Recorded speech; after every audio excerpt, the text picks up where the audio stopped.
सिद्धि की शादी के बाद वो ससुराल चली जाती है। पीछे रह जाती है भाभी रानी। सिद्धि के ससुराल जाते ही भाभी कहती है, अरे वाह जी वाह, सारे कपड़े मेरे। हाय रे पैंट, अरे वाह वाह, मजा आ जाएगा। अरे ये सिद्धि की अलमारी के सामने खड़े होकर क्या बड़बड़ा रही है? जा जाकर देख मेहमानों को विदाई की मिठाई मिली कि नहीं। अब हाँ माँ जी, क्यों नहीं, लेकिन पहले कपड़े तो बदल लूं। अब रानी आ जाती है सिद्धि के उन कपड़ों में जो वो ससुराल जाने से पहले घर छोड़ जाती है। अरे रानी, कुछ दिन रुक जाती।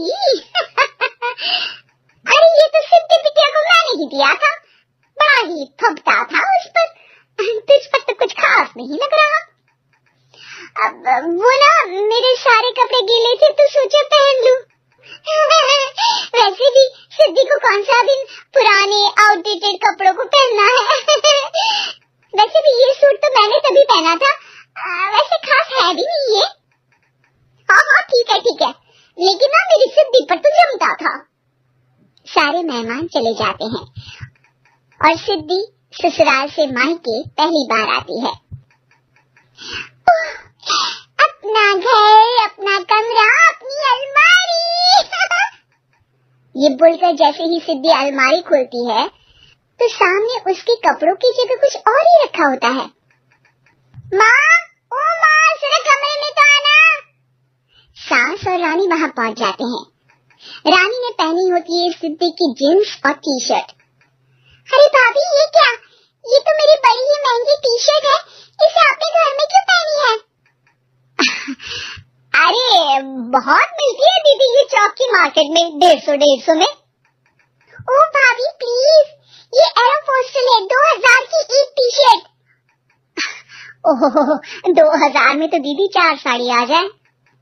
अब क्या बोलूं भाभी, ये मेरी अलमारी में छोटू के कपड़े, तो मेरे कपड़े कहाँ हैं?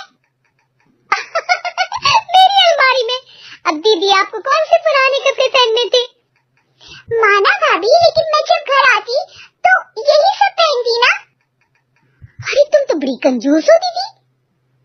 खैर वक्त आता है जब सिद्धि ससुराल के लिए रवाना हो रही होती है। अरे रानी, अंदर से सिद्धि का गिफ्ट ले आ, लड़की पहली बार ससुराल से मायके आई है। रानी अंदर जाती है और एक सिंपल सी साड़ी लेकर बाहर आ जाती है। ये लीजिए माँ जी। सास बेटी को गिफ्ट देकर ससुराल भेजती है। अगले दिन रानी एक सुंदर सी साड़ी पहनकर सामने आती है। अरे रानी, ये तो वो साड़ी है जो मैंने सिद्धि को देने के लिए दी थी जब वो ससुराल ले जाती, लेकिन ये तूने कैसे पहन ली? अरे माँ जी, ये साड़ी तो मुझे बहुत पहले से ही पसंद थी, लेकिन चिंता न करिए, मैंने सिद्धि के लिए भी अच्छी सी साड़ी दी है। हाँ। तभी सिद्धि का फोन आता है। क्या माँ, कुछ अच्छा तो दिया होता ससुराल ले जाने के लिए। अरे पहले दिखा दिया होता। ये चमकते हुए पैकेट में नौकरानी वाली साड़ी मत दिया करो माँ।